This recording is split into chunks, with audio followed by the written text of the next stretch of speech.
What's up, longtime friend? It's my BFF Arrow. What's going on, dude? Not much. I'm just so happy to be chatting with you again. I'm sorry it's been so long. It has been a while, but I'll tell you what, I think this year has been probably one of the best that we've had since way long time ago. Were you impressed by this year?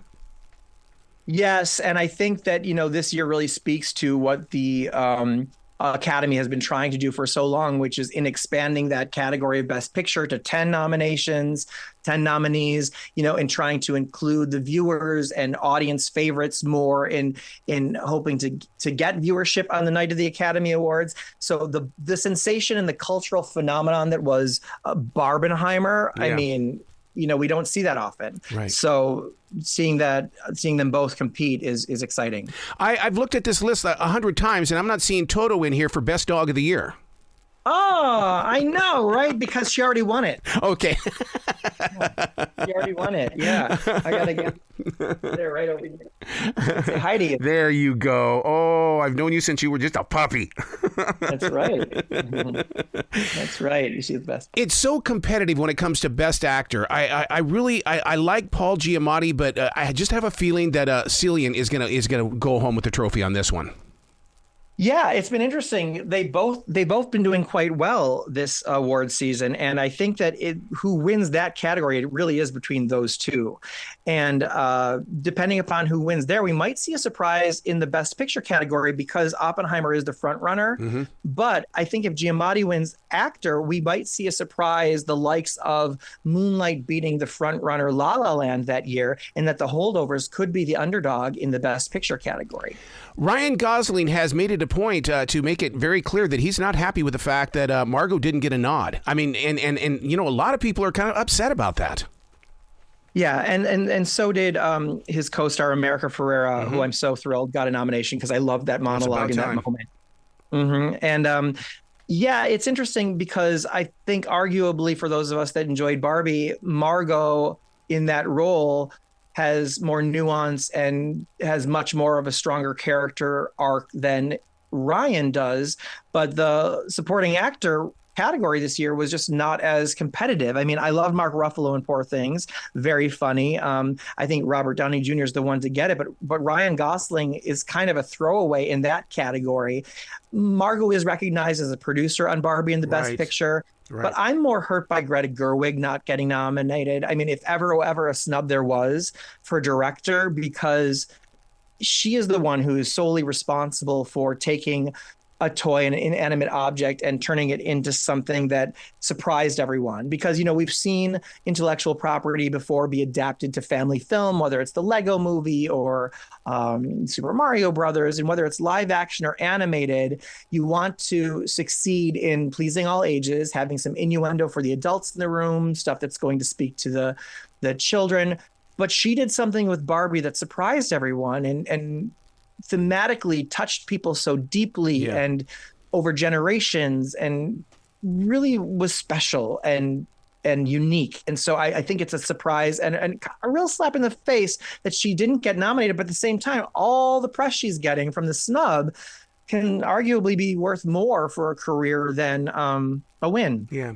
I'm a big fan of Lily Gladstone, but I saw the movie with Emma Stone yesterday, but I think she's going to pull it off. I mean, oh my God, that was acting. I know. And Emma Stone has won before. It's like, come on, Emma will be fine if she doesn't. Lily Gladstone, it's like, how, she absolutely deserves it. Not only is it the first nomination for a Native American actor, but she deserves the win. I agree. What she did with that role was so phenomenal in Killers of the Flower Moon. And I can't imagine anyone more deserving, not just because of its historic significance, because you don't want to vote because of that. That's just thrilling, right? That's statistic. But the role and the way she played it and the history on her shoulders in bringing that role to life is so profound. Mm-hmm. And she did it so brilliantly. Like, it was almost understated and incredible. So I think she deserves to win over Emma, but people are loving Emma and she's raking in the awards. I know you touched on Robert Downey Jr. a few minutes ago. At the same time, I wouldn't mind seeing Robert De Niro step back up there because Jack Nicholson didn't get the opportunity to come up there one more final time. Right, that's true. Yeah, again, I think Robert Downey Jr., Robert De Niro, I mean, they're both like, I mean, I could give them an award for waking up in the morning. You know what I mean? They're both just like national treasures and can do no wrong in my book.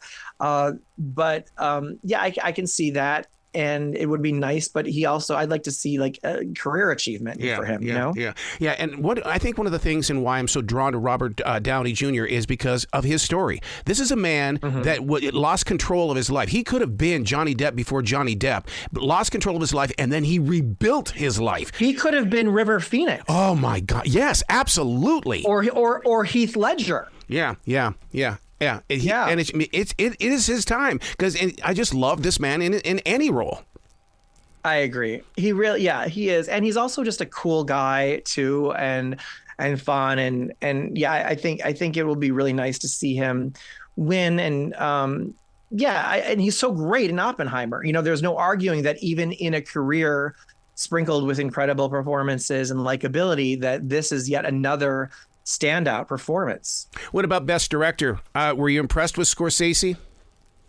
Yes, absolutely. I think when you look at Killers of the Flower Moon and Oppenheimer, they both reek of what appears to be elements of Best Picture, Best Director, awards bait material, right? They're identifiably awards bait when you see these films, and typical of those artists, you know, Christopher Nolan and Martin Scorsese.